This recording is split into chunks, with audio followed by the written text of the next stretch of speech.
সর্বদাই যেটা চিন্তা করবে that must B A positive thinking, কখনো নেগেটিভ থিঙ্কিং করবে না।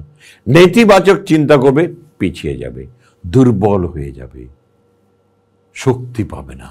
আর ইতিবাচক চিন্তা করবে, তোমার মধ্যে দেখবে সাহস বেরিয়ে আসবে, শক্তি পাবে, মনোবল বেড়ে যাবে। এর জন্য একটা কথা আছে, মুভিং মাইন্ডসেট। হ্যাঁ, এই মুভিং মাইন্ডসেটটা হচ্ছে তুমি ইতিবাচক তুমি চিন্তা করবে, নেতিবাচক না। You must accept challenge. যখন তুমি পজিটিভ অ্যাটিটিউড হবে, তুমি পারবে। So always have a positive attitude. চিন্তা করবে, ইতিবাচক চিন্তা করবে, নেতিবাচক না।